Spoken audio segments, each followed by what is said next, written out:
बिस्मिल्लाहिर्रहमानिर्रहीम। आज हमारा दूसरा लेक्चर है चैप्टर फर्स्ट बेसिक कंसेप्ट्स में एविडेंस ऑफ एटम।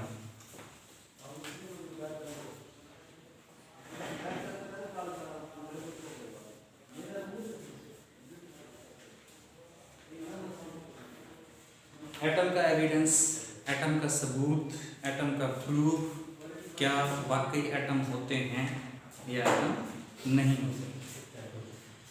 देखिए, लास्ट में हमने पढ़ा था एटम के हवाले से, ग्रीक का व्यू पढ़ा था कि एटम जो हैं इनडिविजिबल हैं, नाकाबिल तकसीम हैं, ठीक है, उनको मज़ीद बारीक मज़ीद छोटा नहीं किया जा सकता। तो आज हम एटम का जो सबूत है, प्रूफ है, उसको हवाले से हम तो देखेंगे। एक्चुअली एटम को देखना पॉसिबल नहीं है, मुमकिन नहीं है, हम आसानी से एटम को नहीं देख सकते, ठीक है। छोटी चीज़ों को देखने के लिए हम एक इंस्ट्रूमेंट इस्तेमाल करते हैं, उसे हम नाम देते हैं, जिस इंस्ट्रूमेंट के ज़रिए छोटी चीज़ों को देखते हैं वो इंस्ट्रूमेंट होता है माइक्रोस्कोप। माइक्रो स्मॉल स्कोप, देखना है, दिखाना। माइक्रोस्कोप एक ऐसा इंस्ट्रूमेंट है जो छोटी चीज़ों को बड़ा करके दिखाता है। दो तरह की माइक्रोस्कोप जो हैं उनको हम डिस्कस करेंगे, ठीक है। एक ऑप्टिकल माइक्रोस्कोप की बात कर लेते हैं हम, ठीक है, ऑप्टिकल माइक्रोस्कोप, और दूसरी इलेक्ट्रॉन माइक्रोस्कोप। ऑप्टिकल माइक्रोस्कोप और इलेक्ट्रॉन माइक्रोस्कोप, मैंने जिक्र किया कि एक्चुअली एटम्स को देखना जो है आंख से देखना पॉसिबल नहीं है, मुमकिन नहीं है। ऑप्टिकल माइक्रोस्कोप से भी एटम को नहीं देख सकते। थोड़ा सा ऑप्टिकल माइक्रोस्कोप के हवाले से कुछ और जिक्र कर लेते हैं। ऑप्टिकल माइक्रोस्कोप ऑप्टिकल नाम से ही जाहिर है, रिलेटेड टू लाइट, रोशनी से ताल्लुक़ रखने वाली।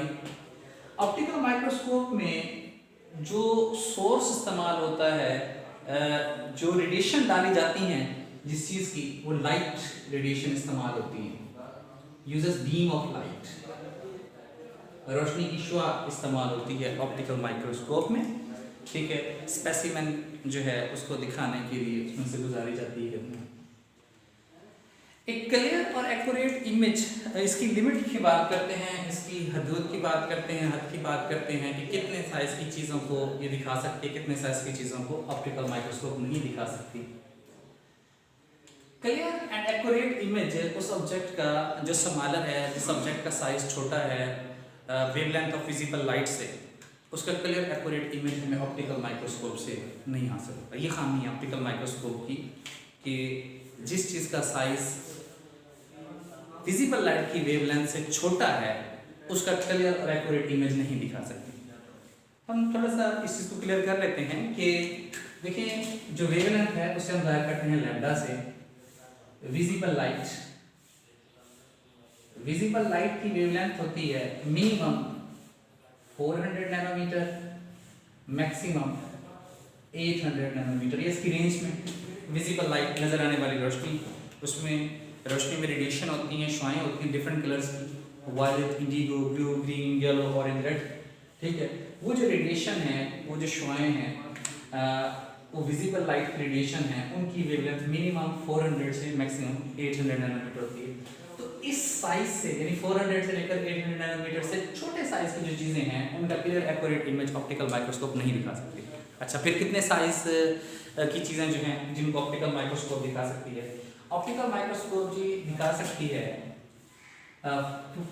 500 नैनोमीटर और अबव। ऑप्टिकल माइक्रोस्कोप जो है वो 500 नैनोमीटर तक या अबव या इससे बड़े साइज की चीज़ें जो हैं उनको दिखा सकती है ऑप्टिकल माइक्रोस्कोप। ऑप्टिकल माइक्रोस्कोप जो है यूजेस बीम ऑफ लाइट, इसमें लाइट रेडिएशन इस्तेमाल होती है, ठीक है। एक क्लियर और एक्यूरेट इमेज उस चीज़ का जिसका साइज इस विजिबल लाइट की वेवलेंथ से छोटा है, वो ऑप्टिकल माइक्रोस्कोप नहीं दिखा सकती। ऑप्टिकल माइक्रोस्कोप जो है 500 नैनोमीटर तक या उससे बड़े साइज की चीज़ें जो हैं उनको दिखा सकती है। तो चलिए जी, हमने ऑप्टिकल माइक्रोस्कोप का जिक्र कर लिया। क्या एटम जितना साइज रखने वाली चीज़ें ऑप्टिकल माइक्रोस्कोप में नजर आएंगी? नहीं।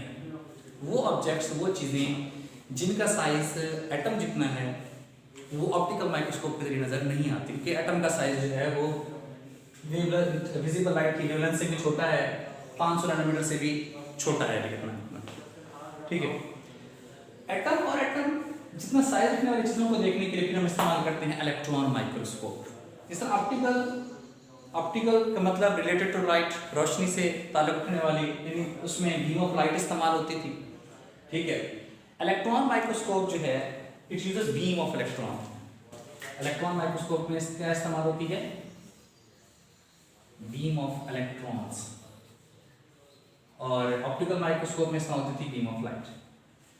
Electron microscope beam of electron इस्तेमाल करती है। इलेक्ट्रॉन की जो बीम है ये विजिबल लाइट जो ऑप्टिकल माइक्रोस्कोप में इस्तेमाल होती थी उससे बहुत कम है, यानी वेवलेंथ जो है इलेक्ट्रॉन की वो कम है विजिबल लाइट की वेवलेंथ से। फिफ्थ चैप्टर के अंदर जिक्र करेंगे, डिस्कस करेंगे, वहां पे इलेक्ट्रॉन की जो वेवलेंथ दी गई है वो दी गई है 0.33 नैनोमीटर। तो इलेक्ट्रॉन की वेवलेंथ विजिबल लाइट की वेवलेंथ से कम है। इलेक्ट्रॉन माइक्रोस्कोप में वही कम वेवलेंथ वाली बीम ऑफ इलेक्ट्रॉन जो है वो इस्तेमाल होती है। इलेक्ट्रॉन माइक्रोस्कोप के जरिए एटम और उसके साइज रखने वाली, उतना साइज रखने वाली चीजें जो उनको देखा जाता है। ग्रेफाइट की पिक्चर दिखाई गई है, उसका एक इलेक्ट्रॉन माइक्रोस्कोप एक फोटोग्राफ दिखाया गया है। ठीक है, ग्रेफाइट एक इलेक्ट्रोप है, एक टाइप, एक किस्म है कार्बन एटम की। कार्बन एटम लेयर्स में जुड़े होते हैं, तहों की सूरत में जुड़े होते हैं। इस तरह दीवार के अंदर ईंटें जुड़ी हुई हैं in the form of layers, तहों की सूरत में। तो ग्रेफाइट में भी कार्बन एटम जो है वो लेयर फॉर्म में जुड़े हुए होते हैं। उन लेयर्स के दरमियान जो है वो स्पेसिंग होती है, पार्टिकलिंग होती है। तो यूं एक स्ट्रक्चर सा बना हुआ है ग्रेफाइट का, जिसे इलेक्ट्रॉन माइक्रोस्कोप के जरिए मैग्नीफाई किया गया है, बड़ा किया गया है। ठीक है, तो ये जो फोटोग्राफ है इसे 15 मिलियन टाइम्स 1.5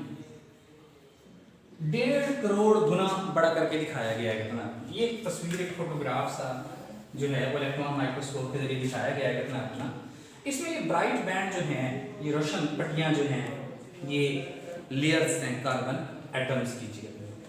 ठीक है, तो इलेक्ट्रॉन माइक्रोस्कोप के हवाले से हमने देखा, इसमें बीम ऑफ इलेक्ट्रॉन इस्तेमाल होती है। इलेक्ट्रॉन की जो बीम है उसकी वेवलेंथ काफ़ी शॉर्ट है, काफ़ी छोटी है विजिबल लाइट की वेवलेंथ से। ठीक है, बहुत ज़्यादा छोटी है, वो 400 से 800 नैनोमीटर की रेंज में थी, ये 0.33 नैनोमीटर है जितना। ठीक है, और एक इलेक्ट्रॉन माइक्रोस्कोप का फोटोग्राफ दिखाया गया, किसका? पीस ऑफ ग्रेफाइट का, ग्रेफाइट के टुकड़े का। ठीक है, एक पिक्चर दिखाई गई, तो उसको 15 मिलियन टाइम 1.5 करोड़ गुना बड़ा करके दिखाया गया। इलेक्ट्रॉन माइक्रोस्कोप से थोड़ा सा आगे बढ़ते हैं, मॉडर्न टेक्निक्स, मॉडर्न टेक्नोलॉजीज की बात करते हैं। ठीक है, एक्सरे डिफ्रैक्शन टेक्निक की बात करते हैं। 20th सेंचुरी में एक्सरेज एनालिसिस किया गया, एक्सरे डिफ्रैक्शन टेक्निक इस्तेमाल की गई 20th सेंचुरी के अंदर, 20वीं सदी के अंदर। एक्सरे डिफ्रैक्शन टेक्निक इस्तेमाल की गई, एक्सरे एनालिसिस किया गया, तो पता चला कि एटम का जो डायामीटर है, एटम का जो साइज है वो 2.0 क्रॉस 10⁻⁻10 मीटर, या इसको अगर हम नैनोमीटर में लिखें तो 0.2 नैनोमीटर। ध्यान रहे 1 नैनोमीटर जो है, 1 nanometre is equivalent to 10⁻⁹ metre. ठीक है, कि 1 नैनोमीटर जो है वो 10 की ताकत -9 मीटर के बराबर होता है। तो एक्सरे वर्क के जरिए पता चला कि एटम का जो डायामीटर है, एटम का डायामीटर जो है वो 2.0 क्रॉस 10⁻⁻10 मीटर या 0.2 नैनोमीटर है। इसकी वजह से मैं मजीद वजाहत कर देता हूँ। जैसे मैंने लास्ट लेक्चर में बताया था, एक ड्रा की थी पिक्चर एटम की। ठीक है, उस पिक्चर में ये था कि भी दरमियान में न्यूक्लियस हो गया, न्यूक्लियस में पॉजिटिव चार्ज वाले पार्टिकल प्रोटॉन, बगैर किसी चार्ज वाले न्यूट्रॉन, और ये शेल या ऑर्बिट हो गए। ठीक है,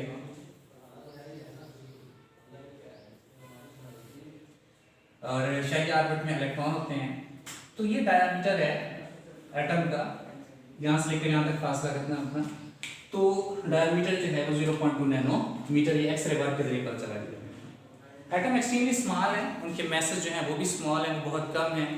ठीक है, स्मॉल मैस को फिर स्मॉल यूनिट के अंदर रिप्रेजेंट करते हैं, जाहिर करते हैं। ठीक है, छोटी क्वांटिटी जो है उसके मैस को जाहिर करने वाला यूनिट भी छोटा इस्तेमाल होगा। एटम के मैसेज को एक छोटे यूनिट में जाहिर करते हैं, वो यूनिट है हमारे पास AMU, atomic mass unit. AMU, A stands for atomic, M for mass and U for unit. One atomic mass unit is equivalent to, एक atomic mass बराबर होता है 1.661 क्रॉस 10 पावर -27 kg, या अगर इसको ग्राम में चेंज करना चाहें तो 1.661 क्रॉस 10 पावर -24 ग्राम। इसको डिफाइन भी कर लेते हैं कि क्या होता है ये AMU। 1/12 mass of one carbon atom, कि एक कार्बन एटम जो है उसके मैस का 12वां हिस्सा।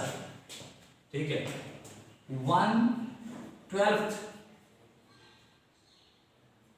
ऑफ वन कार्बन 12 एटम, यानी कार्बन का एक एटम जिसका मैस 12 है, 12 है, उसके मैस का भी 1/12 पार्ट। 1/12 पार्ट का मतलब क्या है, क्योंकि कार्बन के एक एटम का मैस क्या है 12 है, तो उसका 1/12 पार्ट क्या होगा, वो 1 होगा।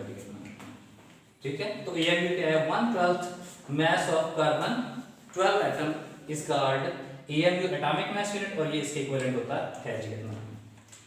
एटम एक्सट्रीमली स्मॉल हैं, इनके स्मॉल साइज का अंदाजा हम इस फैक्ट से लगाते हैं, फुल स्टॉप, लेट्स सपोज ये ड्रा के full stop may contain 2 million atoms in it. एक फुल स्टॉप के अंदर 2 मिलियन एटम हो सकते हैं, 20 लाख एटम जो है वो फुल स्टॉप के अंदर हो सकते हैं। इतना अमेजिंगली स्मॉल साइज है एटम का। ठीक है, इसी चीज को हम रिपीट कर लेते हैं। एविडेंस ऑफ एटम को एटम के सबूत या प्रूफ के जरिए जो हमें हासिल हुआ एक्सरे एनालिसिस के जरिए या फिर इलेक्ट्रॉन माइक्रोस्कोप के जरिए। जी, एक्चुअली एटम को नहीं देख सकते। ठीक है, तो देखने के लिए फिर हमें क्या इस्तेमाल करने के चाहिए, इलेक्ट्रॉन माइक्रोस्कोप इस्तेमाल करनी चाहिए। ऑप्टिकल माइक्रोस्कोप की बात करें तो वो बीम ऑफ लाइट इस्तेमाल करती है। ऑप्टिकल माइक्रोस्कोप 500 नैनोमीटर या इससे बड़े साइज के ऑब्जेक्ट्स को दिखा सकती है, इससे छोटे साइज के ऑब्जेक्ट्स को नहीं दिखा सकती। स्पेशली वो ऑब्जेक्ट्स जिनका साइज विजिबल लाइट की वेवलेंथ से स्मॉलर है, छोटा है, जिन चीज़ों का साइज विजिबल लाइट से छोटा है, उनको ऑप्टिकल माइक्रोस्कोप नहीं दिखाती। एटम जितना साइज रखने वाली चीज़ों को देखने के लिए इलेक्ट्रॉन माइक्रोस्कोप इस्तेमाल करते हैं। नाम से ही जाहिर है, इसमें बीम ऑफ इलेक्ट्रॉन इस्तेमाल होती है। इलेक्ट्रॉन बीम जो है उसकी वेवलेंथ लाइट से तो बहुत ही कम है।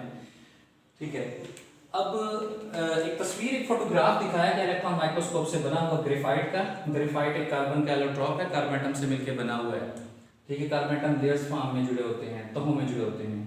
तो ये इलेक्ट्रॉन माइक्रोग्राफ जो है अपना ग्रेफाइट का दिखाया गया, जिसे 15 मिलियन टाइम रेट पर गुना बढ़ा करके दिखाया गया। 20th सेंचुरी की बात करते हैं तो एक्सरे एनालिसिस किया गया, एक्सरे शुआएं, एक्सरे डिफ्रैक्शन टेक्निक इस्तेमाल करके एटम का साइज मालूम किया गया, डायमीटर मालूम किया गया। तो पता चला कि डायमीटर जो है एवरेज वो 2 × 10⁻10 मीटर या 0.2 नैनोमीटर है। मैसेज की बात करें तो एटम के मैसेज स्मॉल हैं। ठीक है, वो 10⁻27 kg to 10⁻25 kg होते हैं। एटम के स्मॉल मैस को जाहिर करने के लिए स्मॉल यूनिट इस्तेमाल होता है AMU। 1 AMU इक्विवेलेंट है 1.661 × 10⁻27 kg के लिए। इसको ग्राम में जाहिर करें तो 1.661 × 10⁻24 ग्राम के इक्विवेलेंट है। अब AMU को हम डिफाइन भी कर लेते हैं, क्या, 1/12 mass of carbon 12 atom. 1/12 mass यानी मैस का 1/12वां हिस्सा, कार्बन के एक एटम के मैस का 1/12वां हिस्सा जो है उसे एटॉमिक मैस यूनिट या AMU कहते हैं।